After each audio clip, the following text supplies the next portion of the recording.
Good morning, all of you. Today we discuss about the remaining part of the capacitor. That is the mathematical portion of the capacitor. So here, the capacitance of condenser is defined as the ratio of its charge to potential. So capacitance કેવી રીતે define કરી શકીએ છીએ? Charge to potential no ratio થી capacitance define કરી શકીએ. That is capacitance C equals to charge Q on either plate of the capacitor and potential difference V across the plate. કે જે પ્લેટ છે પ્લેટ ઉપરનો ચાર્જ કેટલો છે તો charge Q upon potential difference V across the plate. એટલે કે બે પ્લેટ વચ્ચે પોટેન્શિયલ ડિફરન્સ કેટલો લગાડેલો છે એના ઉપરથી આપણે કેપેસિટરમાં રહેલા કેપેસિટન્સની કેલ્ક્યુલેશન કરી શકીએ છીએ. હવે કેપેસિટરનું સિરીઝ એન્ડ પેરેલલ કનેક્શન જોઈએ. If the capacitor connected in series, the equivalent capacitance equivalent તો બધાનો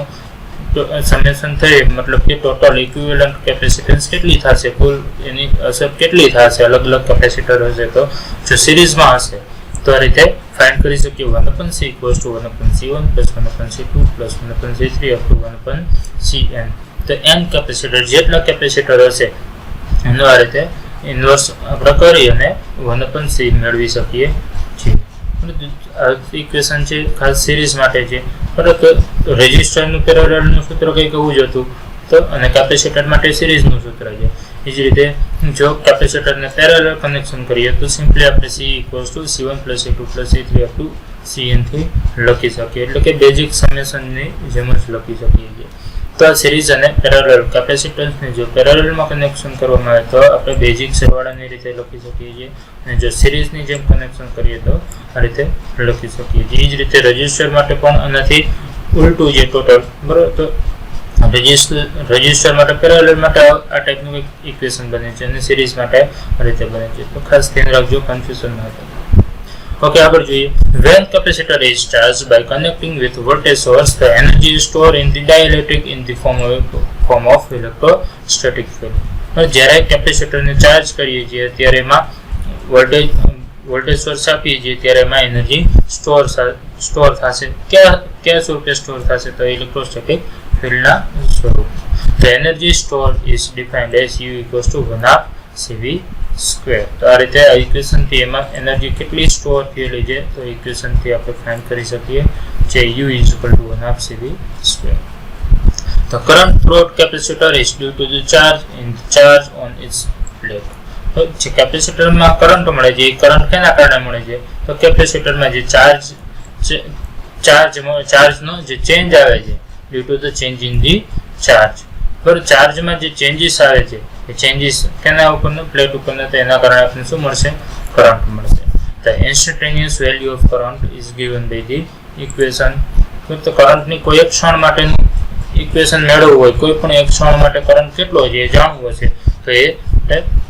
અહીંયા ઇક્વેશન આપેલું છે એનાથી મેળવી શકીએ છીએ. That is I equals to dq by dt. કોઈ એક પર્ટિક્યુલર ટાઈમે ક્યુમાં કેટલો ચેન્જીસ આવે છે તો એ રીતે આપણે I મેળવી શકીએ છીએ, કરંટ મેળવી શકીએ છીએ. ને Q equals to CV જો ઇક્વેશન મૂકીએ તો C કોન્સ્ટન્ટ છે તો એને બહાર લખીએ તો dV by dt થી પણ મળી શકે. That means કે પોટેન્શિયલ ડિફરન્સમાં આવતો ચેન્જીસ એ ક્ષણે પોટેન્શિયલ ડિફરન્સમાં કેટલો ચેન્જીસ આવે છે તો એ રીતે કરંટ મેળવી શકીએ. Thus the instantaneous voltage across the capacitor is given by voltage માટે ઇન્સ્ટન્ટેનિયસ વેલ્યુ મેળવીએ છે. જો કરંટનું મેળવી છે એના ઉપરથી આપણે વોલ્ટેજની મેળવી છે તો instantaneous voltage across the capacitor કોઈ ક્ષણે વોલ્ટેજ કેટલા હશે કેપેસિટરમાં તો એ મેળવવા છે તો V equals to 1/C integration of I to I dt. તો આ જ ઇક્વેશન છે I equals to C dV by dt. એનામાંથી V ને કરતા બનાવીએ ડેરિવેટિવનું ઇન્ટિગ્રેશન થઈ જશે, C છે I ના અપોનમાં આવી જશે. કરતા રીતે આ ઇક્વેશનમાંથી આપણે સિમ્પલી વોલ્ટેજનું ઇક્વેશન બનાવી શકીએ છીએ તો ઇન્સ્ટન્ટેનિયસ વોલ્ટેજની વેલ્યુ મળશે. હવે સપોઝ કે if the alternating potential difference is applied, કે કેટલો અલ્ટરનેટિંગ પોટેન્શિયલ ડિફરન્સ છે તો V equals to V0 sin omega t જેટલો જો વોલ્ટેજ એપ્લાય કરીએ, બરાબર. તો એ રીતે આપણે કહીએ તો કેટલો મળશે તો I તો એટલા માટે આપણે સિમ્પલ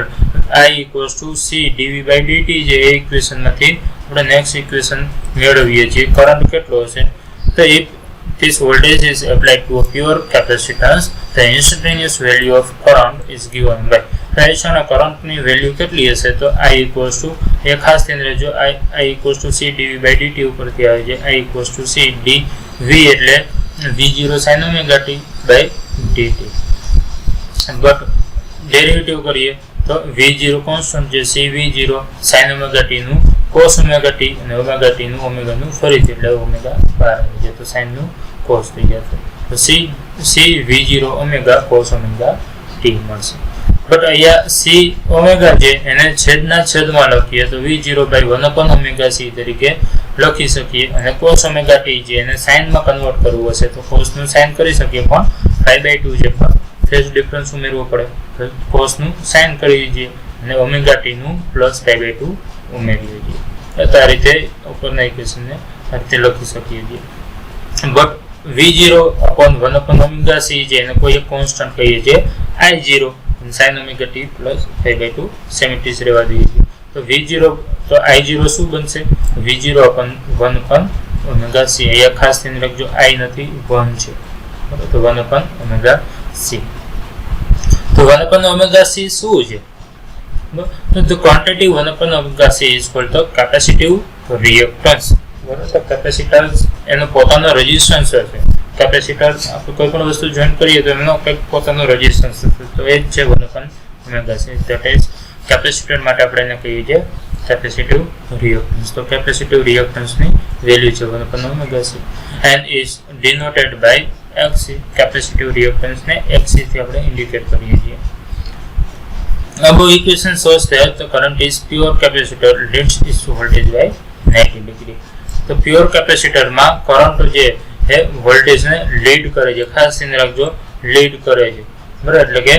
કરંટ જે છે આગળ ચાલતો હશે વોલ્ટેજ થી કેટલો કરંટ એ તમે ગ્રાફ આગળ જોશો એટલે સમજાશે તો કરંટ જે વોલ્ટેજ થી 90 ડિગ્રી આગળ ચાલતો હશે કરંટ લીડ્સ વોલ્ટેજ બરાબર તો કરંટ વોલ્ટેજ ને લીડ કરીને આગળ ચાલતું હશે કોઈ પણ વસ્તુ લીડ કરતું હોય તો એ આગળ હશે જેનાથી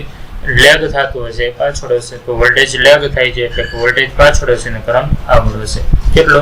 90 ડિગ્રી આગળ હશે તો circuit wave shape of the current I and voltage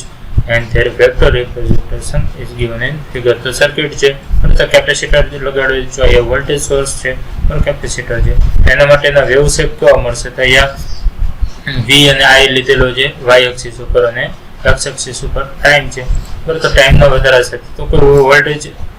0 position લઈએ છીએ ત્યારે વોલ્ટેજ 0 છે પણ કરંટ એ સમયે 90 ડિગ્રી જેટલો આગળ છે કોઈ એક જગ્યાએ કરંટ 0 છે ત્યારે વોલ્ટેજ 90 ડિગ્રી પાછળ છે બરાબર તો એ રીતે તમે કાઉન્ટ કરી શકીએ છીએ તો કરંટ જે I જે આગળ ચાલે છે ડોટેડ લાઈન થી કરંટ ઇન્ડિકેટ કરે છે સોલિડ લાઈન થી વોલ્ટેજ છે તો ડોટેડ લાઈન આગળ ચાલે છે 90 ડિગ્રી જેટલો વધારો છે તો 90 ડિગ્રી આગળ તો current leads voltage by 90 degree capacitor માટે કહી શકીએ જ્યારે રેઝિસ્ટર માટે બંને સરખું હતું ખાસ ધ્યાન રાખજો 1 માર્ક શોર્ટ ક્વેશ્ચન આપી જાય અને ત્રીજું છે વેક્ટર રિપ્રેઝન્ટેશન એટલે કે I જેને y એક્સિસ અને v જેને x એક્સિસ ઉપર ઇન્ડિકેટ કરેલું તો capacitor are not only useful for storing electric energy but plays a very important role in various electronic circuit કેપેસિટરનો યુઝ માત્ર ઇલેક્ટ્રિક એનર્જી સ્ટોર કરવામાં નથી પણ બીજી પણ જગ્યાએ છે જેમ કે રેડ્યુસ વોલ્ટેજ ફ્લક્ચ્યુએશન વોલ્ટેજમાં ફ્લક્ચ્યુએશન આવતું હોય મતલબ કે વોલ્ટેજમાં સતત ચેન્જીસ આવતો હોય તો એ reduce એટલે કે ઘટાડવામાં ઉપયોગી છે in electronic power supplies to transmit signal and to detect electromagnetic oscillations as radio frequency બીજો પણ યુઝ છે to transmit signal transmit કરવા માટે પણ કેપેસિટરનો યુઝ થાય છે and detection of electromagnetic oscillation electromagnetic oscillation થતું હશે તો એ ડિટેક્ટ કરવા માટે પણ યુઝ થાય છે at radio frequency કોઈ ઇલેક્ટ્રોમેગ્નેટિક સિગ્નલ હશે ઓસિલેશન્સ થતા હશે તો એ ડિટેક્ટ પણ કરી શકીએ છે તો આ રીતે કેપેસિટરનો ઘણો બધો વાઇડલી યુઝ છે ઘણી બધી જગ્યાએ કેપેસિટરનો યુઝ કરવામાં આવે છે ઓકે એ સુધી રાખીએ